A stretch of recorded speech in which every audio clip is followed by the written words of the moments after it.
Hi, this is Deborah Ann Davis back again for another day of the week of celebration for Mother's Day. And I hope you've been with us all week. If not, you can go back and see the other things because I've done readings from How to Keep Your Daughter from Slamming the Door and from Manifested Blessings. And today I'm going to read from The Power of Your Inner Brilliance. Also, there's contests going on for drawings and giveaways. So if you like or comment or share any of these things, then you'll be entered into the drawing, which will happen on Sunday. Okay, so the power of your inner brilliance. This is a story about a situation that came out of the blue. I didn't know. Well, anything comes out of the blue, you don't know about it. And it completely changed my life. But also, this is the first anthology that I was part of. And it was very exciting for me to collaborate with other women and other authors on a project like this. And it was also an interesting exercise because usually when I write, I just write. But to write with it, you can only have so many words, was a challenge for me to condense things and put it into be more succinct, unlike what the babbles coming out of my mouth right now. All right, so let us begin. The story is entitled The Positive Side of a Crushing Experience. "It's going to be all right," said a soft voice floating from somewhere above me. It was meant to feel soothing, but if the truth be known, it was exceedingly irritating. The voice continued, "Just remain calm and—" "Why are you talking like that?" I snapped as irritation won out over good manners. "I don't mean to be rude, but could you stop?" I was one seriously cranky 19-year-old kid. Looking back, I find it so odd that I didn't notice I couldn't really see anything. I didn't wonder where the voice was coming from or where I was.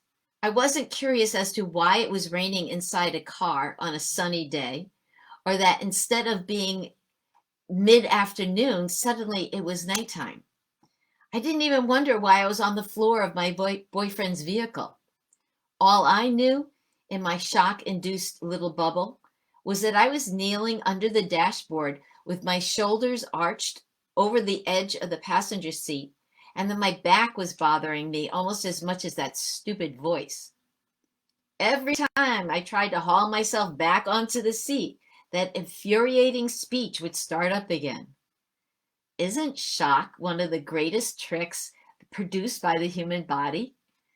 It kept me from understanding that our car had been slammed on my side by a drunk driver.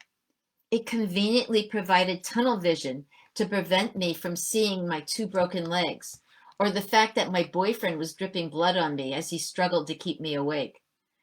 It turned a horrific situation into a dreamlike state where I didn't feel panic.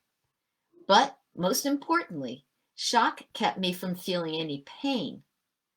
Although the accident occurred in 1977, long before cell phones were invented, that's for you younger people, the positive ripples from that event affect me even today. And yes, I said positive ripples. Luck was on my side. I'm pretty sure the drunk driver hit our vehicle around 3 p.m. on a sunny Sunday afternoon, interrupting our leisurely drive back to the University of Massachusetts campus after a family visit in Boston. Ours was the only vehicle on the road because the other driver was so drunk, his car was barreling along in the grass on the wrong side of the road. Even though we were the only two vehicles out there, he managed to drive up on the pavement just in time to crush my side of the car. I still don't remember that at all. Lucky, right? Plus, the accident couldn't have happened in a better place. There were no other vehicles around us to collide with our crash on that backcountry road. We were driving back road speeds, not highway speeds, which would have made the impact far greater. My boyfriend and I were the only injured people, so when help finally came, we had their full attention. Luck was definitely on our side. How about the fact that the next car that came over the hill just happened to have a first responder in it, an EMT? She sent her car ahead to get help while she climbed into the back seat of our car to aid us. I don't remember her at all, except for her annoyingly calm voice. Apparently, I was lucid enough to give her my parents' contact information, although I don't remember doing that either. I was later told that the drunk driver received a cut on his head, which didn't even require stitches, and he skipped out before he could be charged with drunk driving. Luckily, he was driving a company car, and their insurance covered our medical bills. How in the world did we ever function without cell phones? While the EMT took care of us the best she could, the rest of her party sped off to find a phone they could borrow. Once the ambulance arrived, they took over. Hours later, the EMT called my parents to see how I had fared. Although it was about 9 p.m., no one had yet notified them. "Lady," growled my dad at the EMT, "get off my phone." If you're a millennial, that might sound harsh. But if you're old enough to remember the 70s, you know there was no call waiting or caller ID back then. Anytime the house phone was in use, no one else could get through. The EMT had to get off the phone before the hospital could contact my family. My dad made one quick call to get my younger sister back home and then waited with my mom for the hospital's call, which didn't come until a couple of hours later. Meanwhile, my sister and her boyfriend were out on a date somewhere. Using CB radios, you remember those? Using CB radios, the cutting edge tech of the day, his parents were able to locate the two of them through friends and get her home. By the time the hospital called, all of my family was present for the news that I was going to make it. Of course, I'm here right now, right? I don't know what they gave me at the hospital, but after the shock wore off, I still had no pain. Granted, I was a little loopy when I arrived. I kept cracking jokes to cheer up the extremely grim ambulance guys, none of which I remember, but it earned me visits from them until I left the hospital. And yes, I was most definitely medicated while I was in intensive care, so no pain. However, everyone continuously ignored my attempts to tell them that something was wrong. Could it have been because I kept forgetting that I had been in an accident? Or perhaps because I would fall asleep mid-sentence? Who knows? The only definite thing was that they disregarded my efforts to get them to look at my feet. I guess they assumed that since I had 2 broken legs, I was confused about the particular complaint. But eventually, someone humored me and pulled back the blanket to look at my foot. The next thing I knew, I was being prepped for surgery. One of my feet had swollen to the point where the cast was cutting into it. So the whole thing had to be reset. I'll never know how I maintained my focus on my foot while in this drugged, half awake, mostly asleep state, especially when I felt no pain. But thank goodness that nurse took a peek. I also realized, in some fuzzy way, that there was something wrong with my hand, which no one but me cared about. "Doctor, it hurts when I do this." "Then don't do that." A classic joke, but it didn't help the thumb that happened to be broken, diagnosed by the second hospital I went to. The third mistake, I can't really blame them for. I arrived at the hospital covered in blood from a gash on my forehead, with more dripping from somewhere on my scalp. Searching for the source of the blood, they shaved back my hair. It was not a good look. Turns out it wasn't my blood after all. If only they had looked a little southward, they may have noticed I had rebroken my nose. Yeah, rebroken. But that also went undetected for quite a while. Make no mistake about it, I'm eternally grateful for the care I received, oversights and all. I happily exist today because of those wonderful, underpaid, overworked caregivers. I share the mistakes here because they later contributed to the lowest point of my young life, followed by, spoiler alert, the most powerful, life-changing understanding. More on that later. Recuperation is the history of reaching hundreds of tiny milestones.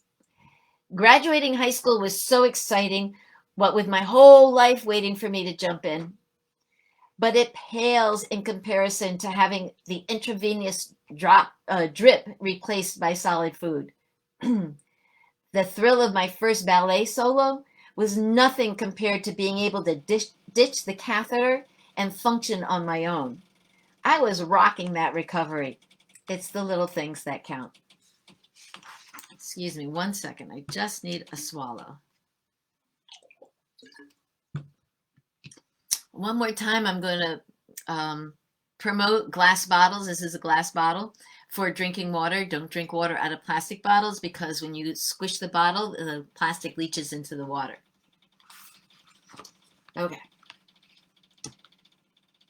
Soon after I left the intensive care unit, I grew strong enough to use that little triangular trapeze thing dangling overhead to help myself sit up on my own. Talk about exciting and exhausting. Once I harnessed my bodily functions, it was time to relocate. On that momentous day, they packed me into an ambulance and drove me to the UMass infirmary, where I would spend the rest of the semester. That was one of the strangest days of my life. Typically, the infirmary experienced a trickle of walk-ins and athletic injuries, but I arrived in the midst of a full-blown emergency. A school bus had collided with a vehicle. The parking lot was filled with ambulances unloading injured children.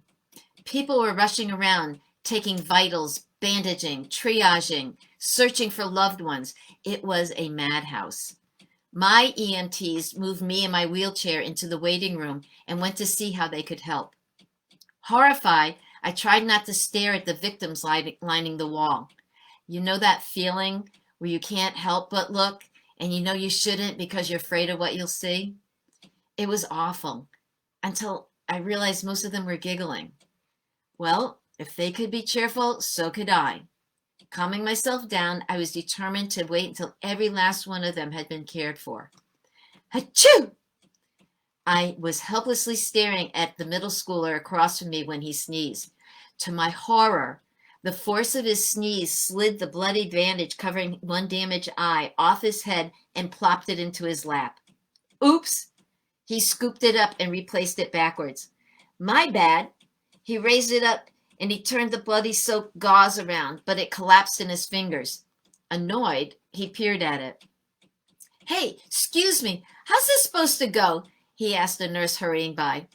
Don't worry about it, she said kindly with a wink. Could you take it? It's getting on my pants. Sure. She balled up the mess and tossed it into a nearby garbage can and scurried away. The boy rubbed his eye and nudged the wheelchair-bound kid next to him. What's wrong with you? I think my leg's supposed to be broken or cut or something. Cool. And you get a wheelchair? Envy infused his voice. Yeah, watch this. The kid popped a wheelie, balancing on the two large wheels. Can I try? Sure. The boy in the wheelchair jumped up and was immediately replaced by the boy with a damaged eye. What? I had arrived at the infirmary during a surprise emergency drill. Neither of the boys were actually injured. Essentially, I was the only one who actually needed attention. Once the staff realized the emergency wasn't real, they still had to proceed as if it was. I waited patiently for hours, completely entertained and absolutely spent. It was the longest I had remained upright since the accident. The staff was processing the last couple of victims when a nurse approached me. I don't seem to have any paperwork on you. Oh, I have my files. I handed her an envelope from the hospital filled with forms and x-rays. She gasped. You're a real patient? I thought you were part of the drill. It was a strange day. I was helped into a bed in a 6-patient room. The trapeze was positioned overhead. My legs were propped up on pillows. The call button was nearby, and I went right to sleep. The noise of dinner being delivered woke me. To my surprise, There was a girl about my age sitting by my bedside. She leaned forward when she saw my eyes open. Do you think I'm crazy? What? I don't even know you, I managed before the nurse shared shoot. I don't even know you, I managed before the nurse shooed the girl away. Yes, a very strange day. Since the infirmary served the campus, the patients were all students. I was the only one in my room with an injury. The other 5 girls were there because of the emotional stress of being a student. Although I would be spending the rest of the semester there, the other beds were constantly occupying different students. College filled me with the excitement of being away from home. I had naively assumed everyone's experience was like mine. However, some of these young women shared their pain, leading me to understand how one-dimensional my view was. It was quite an eye-opener. Around the time when I felt overwhelmed by the lack of privacy, I had become strong enough to sit up without a trapeze. That meant wheels. Graduating to a wheelchair was completely liberating. With wheels under me, I could leave my room on my own. Desperate for some privacy, I found a space where I could hang out, almost undetected, in the stairwell. I got really good at pulling open the double doors while propelling my wheelchair through them. I would sit there for hours until someone came by to help me return through the doorway, which did not swing both ways. I loved the isolation. You would not believe how much weight I lost during my ordeal. Not that I'm recommending being smashed up in a car as a viable weight loss program, but as a consumer of the school's unlimited meal plan, I'm pretty sure I hit the proverbial freshman 10 early first semester and the second freshman 10 prior to the accident. Thanks to the collision, I lost all that excess weight and then some. With a couple of my friends helped me sit on an infirmary scale, me plus 15 pounds of cast did not even register 100 pounds. I was so skinny, I could fit my entire arm inside the cast to scratch my knee. Finally, I was strong enough to do some crutches. They traded one of my casts for a walking cast with a lovely knob on the bottom designed to bear weight. My wheelchair was positioned behind a set of parallel bars in the rehab center. The physical therapist instructed me to grip them and stand up. I pulled with my arms and clenched my torso and nothing. Try again, he encouraged. I tried again, but in my heart of hearts, I already knew what he didn't. The doctors must have missed something, and I was destined to spend the rest of my life in a wheelchair.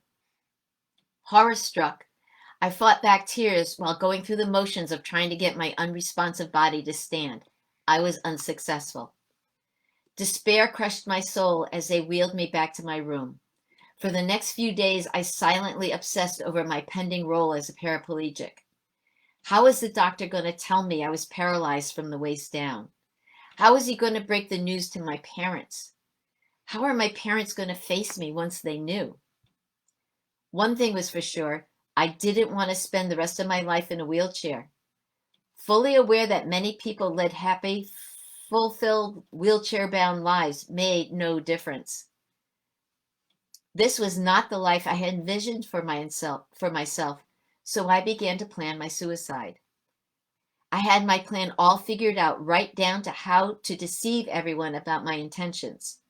It was the only thing that provided comfort during that private nightmare of those useless rehab appointments. I'm going to pause here and say that, yes, I am able to walk. And this experience that I went through, I'm not going to finish the story. You can get this book pretty much anywhere. The experience that I went through completely changed my life and made me see things through a lens of you can do. And I will say, though, I didn't change my mind about the quality of life that I wanted to live and whether or not I wanted to stay alive if I couldn't have that quality of life. for years afterwards, and people would say to me, "Oh, well, you were depressed back then," but it didn't change when my life was happy. It didn't even change when I got married, but it changed the second I held my daughter. The minute I held that little bitty baby who was scaring me to death, I knew that I would live in a wheelchair or whatever just so I could be around to watch her grow. So it was a great learning experience for me. I write uplifting things. So even though I'm leaving this on a uncomfortable note, that's to encourage you to get the book and check it out. Thank you very much for joining me today. Tomorrow we're doing a journal giveaway, and Sunday we are doing the drawing for the prizes. So I hope you've enjoyed this. I would like to encourage you, if you are struggling and you would like some help, then please contact me at info@deborahanndavis.com. I'm a life coach and a parenting coach, and I'm here to help. Anybody who contacts me through here, I will give you your first session for free. I am here to help, and you are doing better than you think. My job is to help you see where you are strong and then to help you in the areas that you need to shore up a little bit. So you got this. And if you need a little encouragement and help, I got that. So thank you very much and take care, and I will see you later.